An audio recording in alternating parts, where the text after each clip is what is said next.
kok, Jis. Oke. Oke, kita lanjut. Nah, ini sama ya, nanti bakal diaplikasiin ke sini, cara yang tadi. Di sini ada kasus audit atas investasi UAS 2020 atau tahun kemarin. Nah, di sini ada saldo unaudited di 31 Desember 2019. Berarti kita melakukan audit atas investasi untuk tahun buku 31 Desember 2019 atau dari 1 Januari sampai dengan 31 Desember 2019 atas akun investasi. Nah, instrumen investasi perusahaan di sini ada dua, ada obligasi, ada saham. Ini nilainya saldo 31 Desember 2019. Terus kedua investasi tersebut disajikan sebagai aset tidak lancar. Oke, kita tandain dulu nih. Nah, di sini atas investasi ini Anda melakukan komunikasi dengan manajer keuangan dengan hasil sebagai berikut. Ini kan kita melakukan inquiries dengan manajer keuangan atau melakukan wawancara dengan manajer keuangan. Investasi di saham PT Sasuno adalah untuk mendapatkan capital gain. Berarti tujuan investasi saham perusahaan untuk mendapatkan capital gain. Artinya si perusahaan ini tujuannya itu trading kan, itu untuk mendapatkan capital gain di sini. Berarti investasi saham dikategorikan sebagai investment in trading. Hal ini diputuskan dalam rapat direksi tanggal 3 Maret 2019. Manajer keuangan memberikan salinan risalah rapat tersebut kepada saudara. Atau di sini kalau prosedur auditnya melakukan inspeksi ke dokumen hasil dari RUTS mungkin atau rapat dewan direksi terkait dengan corporate action dari perusahaan. Corporate action ini maksudnya perusahaan mau beli saham gitu kan, terus mau beli debt kayak gitu, itu corporate action. Terus yang kedua, investasi di obligasi tujuannya adalah untuk mendapatkan penghasilan bunga secara rutin. Dan dari sini kesimpulannya bahwa investasi in-depth dari perusahaan itu untuk mendapatkan imbal hasil bunga. Artinya emang pengen dipegang sampai dengan jatuh tempo. Kayak gitu. Jadi di sini dikategorikan sebagai held for collection. Terus hal ini juga berdasarkan keputusan rapat direksi tanggal 28 Juni 2019. Nah, udah kayak gini kan udah kelihatan ya. Kira-kira kita prosedur auditnya apa aja. Sebenarnya cara gampang bikin prosedur audit itu kita tahu dulu nih bukti auditnya itu apa aja. Kita ambil bukti auditnya, terus dibuat narasi aja kayak gitu. Itu cara bikin prosedur audit sih, gampang. Karena nggak harus plek sama banget kayak narasi-narasi yang pernah udah kita buat, tapi lebih ke ekspresi aja. Yang penting klien tuh tahu prosedur auditnya kayak gimana. Gitu. Terus yang C, perusahaan menggunakan jasa broker. Nah, di sini kan jasa broker.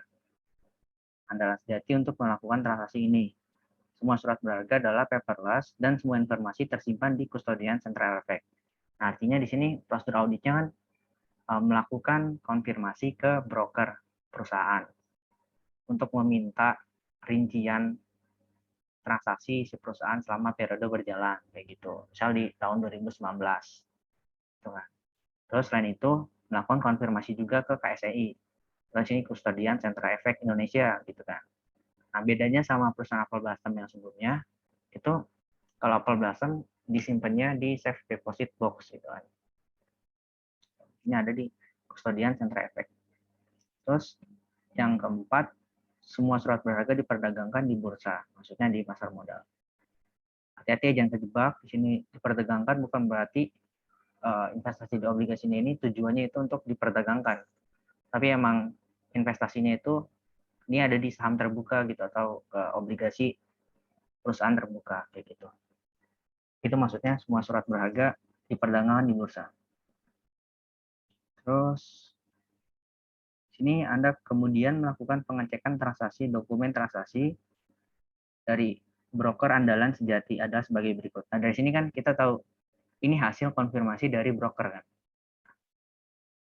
Ini ada obligasi seri A, PT Sunade, lembar ada satu lembar, harganya itu segini, si brokernya itu segini. Terus investasi di saham PT Sasuno sekian.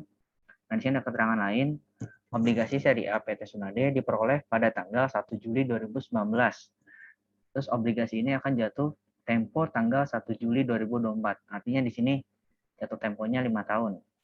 Suku bunga kupon 12% yang dibayarkan setiap tanggal 1 Juli. Di sini berarti kupon rate-nya itu 12%, pembayarannya itu skemanya annually atau tahunan. Terus saham PT Sasuno diperoleh pada tanggal 5 Maret. Ini konfirmasi dari broker. Terus dari dokumen tersebut Anda melakukan pengecekan ke jurnal transaksi. Diketahui bahwa perusahaan membebankan semua beban transaksi ke beban administrasi. Gitu.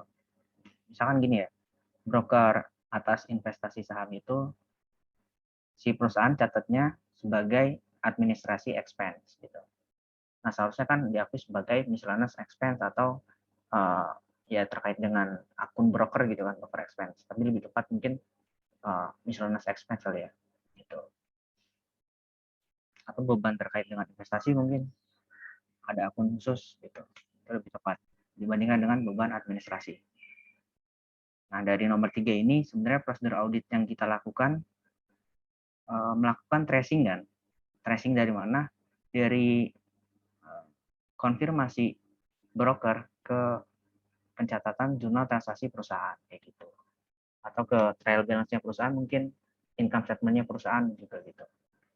Ini yang ketiga tracing kan di sini atau tracing. Terus yang keempat, berdasarkan perhitungan saudara atas transaksi pembelian obligasi, ini kan, dan obligasi, tingkat suku bunga pasar saat pembelian adalah 11%. Namun, bila memperhitungkan biaya transaksi, di sini suku bunga pasar yang berlaku adalah 10%.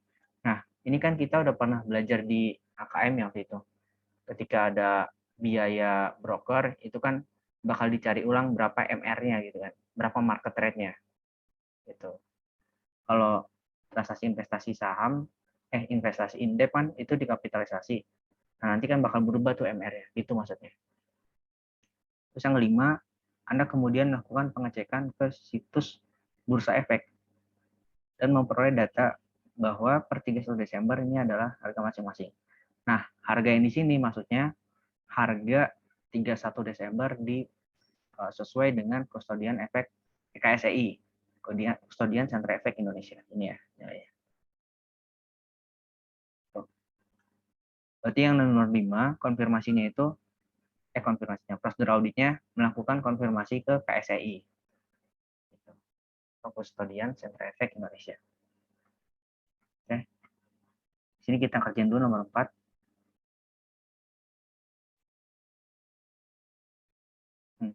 Yang pertama, kita catat dulu berapa sih saldo sesuai dengan perusahaan atau si klien di sini 2000 ya 2 berapa nih? 2 miliar apa 2 triliun ya? 2 miliar ya, 2 miliar 73 juta 917 940. Ini harganya. Terus kita harus pertimbangkan juga harga broker. Ini investment indeks ya. Harga broker.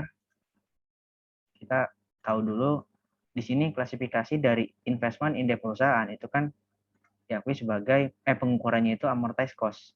Yang mana biaya brokernya itu sebagai cost of investment atau sebagai penambah investasi atau masuk kapitalisasi nilai investasinya.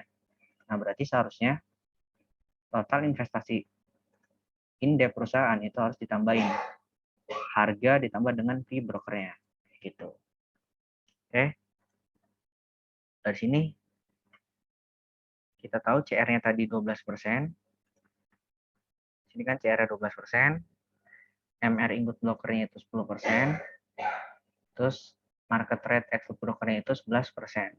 Gitu. Nah, terus di sini kan kita harus tahu berapa sih parnya.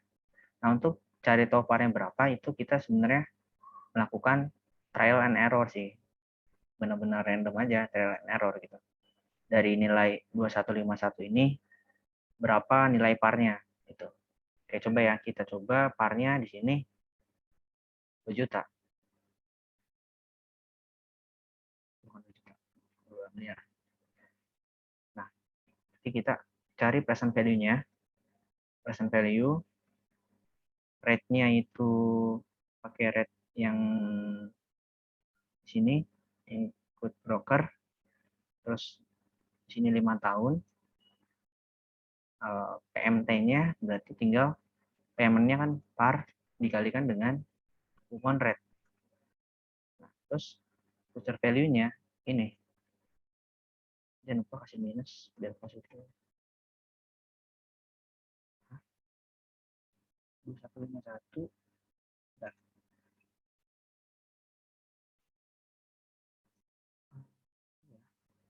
Bentar. Dia 4. Oh ya, jadi ini ya. Nilai ini harus sama dengan nilai ini, harus tanpa broker. Nah ini. Karena tadi memperhitungkan tanpa broker dulu nih. Present value tanpa broker di sini kan 2073, 917, 940. Ternyata sama di sini kan. Ini sama ini. Nah, ternyata parnya benar, itu sebesar 2 miliar.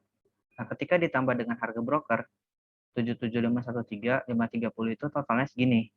Nah, berarti MR-nya kita bukan lagi pakai yang ini, bukan lagi pakai yang ini 11%, tapi yang include broker gitu. Nah, sampai sini ada yang mau tanya dulu nggak?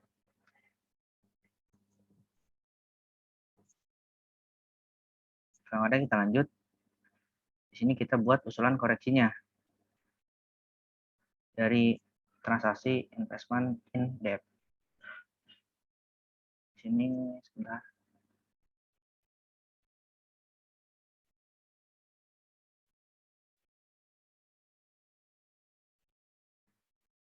Ini ya. Di sini terkait dengan kapitalisasi broker yang dibayar atas transaksi terkait dengan investment in debt. Tadi kan di sini keterangannya bahwa biaya brokernya itu bukan harus, biaya brokernya itu diakui sebagai administrasi expense kan, atau beban administrasi. Nah, seharusnya dikapitalisasi ke nilai investment in debt-nya. Nanti kita reklas aja dari beban administrasi ke investment in debt gitu. Di sini investment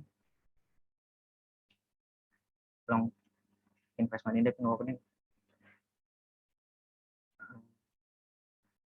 investment in debt HC ya, for collection.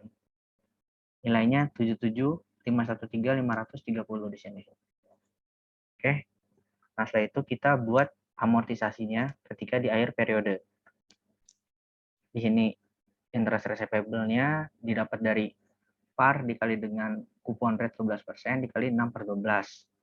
Terus interest revenue-nya itu dapat dari sini. Nilai book value-nya dikali dengan market rate setelah disesuaikan adanya broker, terus dikali 6/12. Nah, selisihnya itu diakui sebagai investment in debt di sisi kredit. Gitu. Terus sebagai pengurang di sini. Kenapa sebagai pengurang? Karena di sini kondisinya coupon rate itu lebih dari market rate. Artinya di sini kan investment in debt-nya itu premium gitu. Makanya di sini di sisi kredit atau sebagai pengurang. Ini transaksi terkait dengan investment in debt. Oke. Nah, terus yang selanjutnya transaksi terkait dengan investment saham atau investment in equity. Di sini saldonya itu 270 juta. Saldonya 270 juta. Terus fee brokernya itu diakui sebagai expense. Investment in trading, ketika ada broker fee-nya ini diakui sebagai expense gitu. Nah, karena di sini diakui sebagai beban administrasi, kayaknya kurang tepat ya. Kita harus reklas dari beban administrasi ini, reklas mungkin ke beban lain-lain atau misalnya expense atau pokoknya akun terkait dengan transaksi investasi gitu. Sini nilainya 2 juta. 2 juta. Nah, terus di sini kita melakukan penyesuaian ke nilai wajar dari hasil konfirmasi KSEI. Ternyata nilai investasi perusahaan itu di 31 Desember 2019 279 juta. Dari harga awalnya book value-nya itu 270 juta. Nilai wajarnya 279, berarti di sini ada unrealized gain. Nah, selisih antara nilai buku dengan nilai pasar ketika kondisinya investment itu trading, investment in equity trading, maka di sini 9 jutanya itu diakui sebagai unrealized gain or loss income. Ini ya, unrealized gain or loss income. Terus debitnya itu fair value adjustment. 9 juta. Oke. Terus di sini kan kategorinya investment in trading, tapi perusahaan itu mengklasifikasikan investasinya semua sebagai aset tidak lancar. Makanya harus kita reclass. Di investment in PT Sasuno di sini long term. Atau di sini ya long term investment ya. Long term. Karena di situ non current asset. Sebenarnya kan di sini investment in trading harus di reclass jadi current asset, investment in trading 270 juta. Kayak gitu. Udah sih, kayak gitu aja. Kasus 2. Ada yang mau ditanya nggak? Terus mau tanya, Nah, yang brokernya buat yang si sahamnya di UAS ini kamu ngakuin sebagai expense. Tapi kalau yang tadi di Apple Blossom dia kayak dimasukin ke saldo investasinya. Yang mana? Yang tadi Investment in dip atau investment in trading? Yang saham pokoknya yang di tugas RPS tadi loh. Nomor berapa? Schedule berapa itu ya? Karena 4 kalau nggak salah.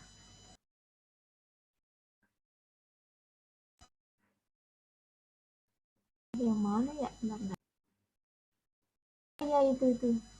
Yang McCormick with and milling itu misalnya. Itu kan jadi nambah toh. Mana ya? Iya, mekanik ya. Yang ini kan ya? Iya, misalnya Kita itu kan cocokin tuh kayak S1 ya.